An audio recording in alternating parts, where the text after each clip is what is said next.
guys, welcome to the Punky Jude's channel.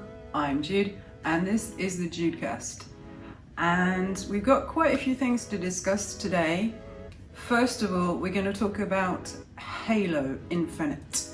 As you've probably heard, Halo Infinite has been quite a difficult project. It's already had some bad news. It was supposed to launch with the Xbox Series consoles and it's now been pushed back to 2021, and it doesn't look like things are going to get any better for the game. Firstly, it didn't impress the fans during the Xbox showcase, and now things are getting even worse for the game as it's lost another lead developer. Chris Lee, who is the game's, or was the game's director, he's stepped away from the project. He's still going to be working for Microsoft and for 343, but will no longer be part of that game. It's already been a difficult development for the two companies, with technical problems that have risen from them creating a brand new engine, negative reaction to outsourcing within the company, gameplay that people didn't like, and also lots of people saying it didn't look like a next-gen game. I pretty much, I was one of them. I wasn't too impressed with what it looked like. So that's made a lot of the fans angry, as well as the team. And also COVID and many other things going wrong. So it's pretty much a mess for them with that one. But the thing is, Chris isn't the first person to leave. He's not the first lead director to leave. First of all, we had Tim Longo, who was the original creative director. He left the project and the studio unexpectedly in August 2019. And then Mary Olsen, who took over, left shortly after that. There was no explanation as to why Longo or Lee left, so not a good sign. Apparently, the head of Halo Publishing, Pierre Hintz, and the former Halo and Bungie writer, Joe Staten, stepped forward to try and help move the project along, and there are rumors that possibly that was why Chris Lee decided he had to step down, to give those people more of a say and more of a role, as it was sort of their baby in a way. In a statement to Bloomberg, Lee said, "I have stepped back from Infinite and I'm looking at future opportunities. I believe in the team and I'm confident that they will deliver a great game, and now is a good time for me to step away."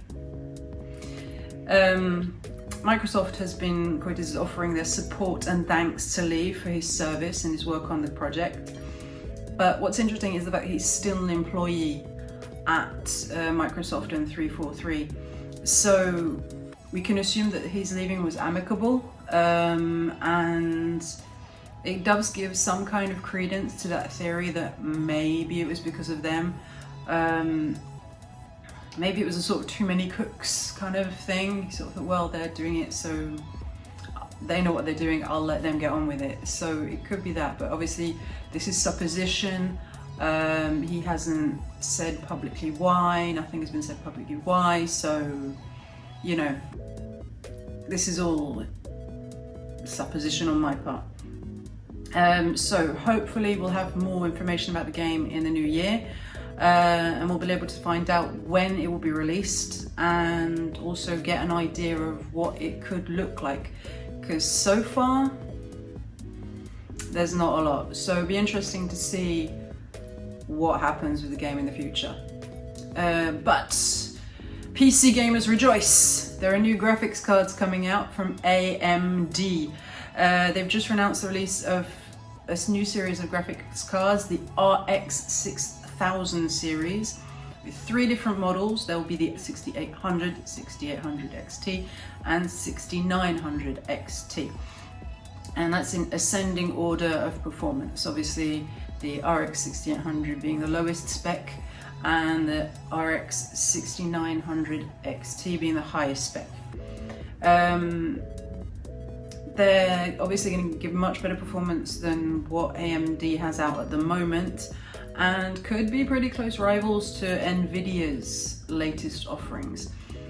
According to PC Mag, they ran benchmark tests on the different cards, and they saw that the RX 6000 had pretty good performance next to the GeForce 3000 series, with even the lowest spec of 6800 outperforming the RTX 3070 in certain games. So that's quite interesting, especially seeing as it seems to have a slightly lower price point than what Nvidia is offering for the GeForce. So it might be quite an attractive prospect for people who want to upgrade to a new graphics card.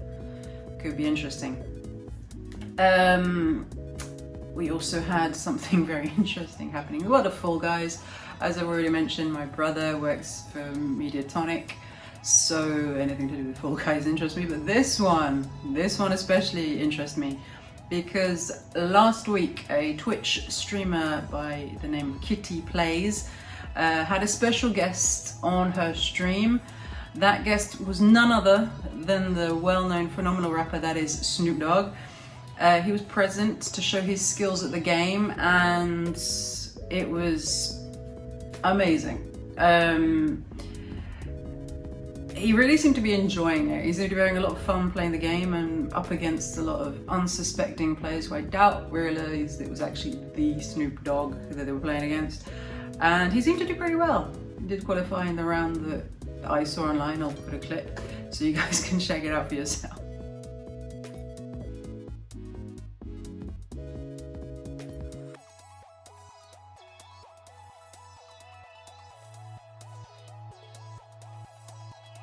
We all know Snoop Dogg is an avid gamer, so it isn't really that strange to see him playing a video game, but to see him guesting on someone else's Twitch channel is actually pretty special.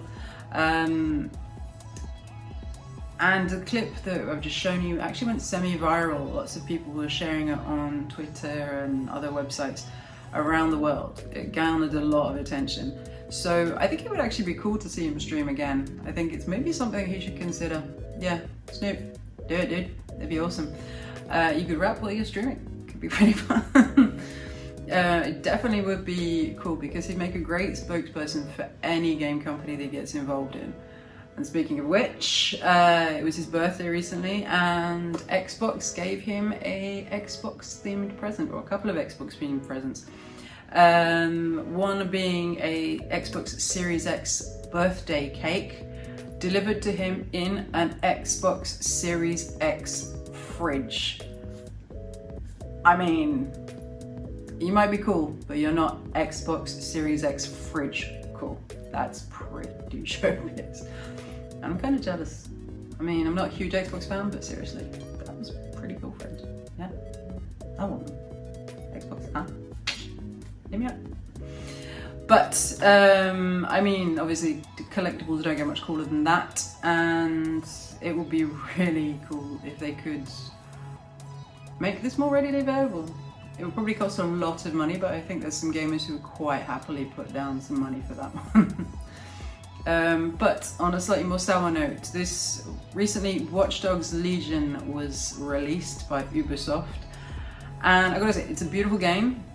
The mechanics of hacking into different systems and trying to save people by using hacking is a very cool idea. But it's Ubisoft. The optimization sucks, guys. Seriously, what did you do? Like, really?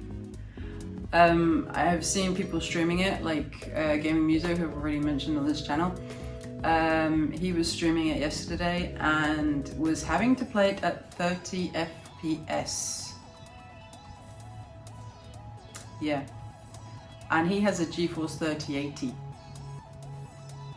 And a really, really recent CPU in his computer. I'm not exactly sure what one, but I reckon probably a Ryzen 7 or 9. So yeah, and apparently if you put it any higher than that, if you try and get it up to a 60 FPS, it was just really, really clunky, really laggy. There was just, it wasn't playable.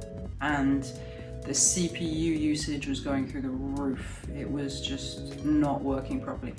Hopefully they will change that. Ubisoft will probably release a patch to improve that and make the optimization better on the game, but the fact that they're releasing a game that is so poorly optimized, even for new computers, like, is just insane. It should be 60 FPS from the get-go. It's 2020, guys, you've had the time. The thing is, the game was also delayed. So the fact that they've delayed a game and it's still not optimized, come on guys, you can do better than that, right? Yeah, maybe, for once, huh? Please? I don't know, but this isn't the only oopsie that Ubisoft have done. They released on their blog a list of PlayStation 4 games that would not be compatible on the PS5, and then deleted the list because it was wrong. Shouldn't you know, guys? They're your games. I mean, you know, I don't know, it was quite strange. The list was up there on their website for a while, and then it was taken down because apparently they were wrong about some of the games. Some of the games that they were saying would not be compatible are compatible and stuff like that. So yeah, I'm not sure what's going on with that one, but it's interesting. Particularly seeing as Sony said that it would only be about 10 games from the PS4 library which are not compatible with the PS5. So the fact that Ubisoft are releasing their own list, yeah, that was kind of weird. So we'll see. Maybe they'll release a new list. Maybe Sony sort of said, no, actually guys, those are compatible. Don't know, but it would be interesting to find out what's going on there. But the fact that they released it and then took it down didn't exactly look good for them. But yeah. Allez les gars, faites du bon boulot quoi, hein? Vous êtes capables? Je crois en vous. There you go, you heard me speak French. Hey. Anyway, that's it for today. We'll try and be back next week. It might be a little bit interesting because obviously France is on lockdown here, so the university is actually closed. We have no students at the moment, they're all distance learning. So possibly I'll be filming from home when I need to, otherwise I'll be here as much as I can. But yeah, keep in touch. Remember to sound off in the comments, give your opinions. What did you think about the subjects we discussed today? Is there anything you would like me to discuss? Don't forget you can like on Facebook, facebook.com/PunkyJudester. You can follow on Instagram and Twitter @PunkyJudester. And remember to like, comment and subscribe because that helps the channel hugely if you do so. I would really appreciate it. Please feel free to share this video and yeah, have a good one. See you next time. Bye guys.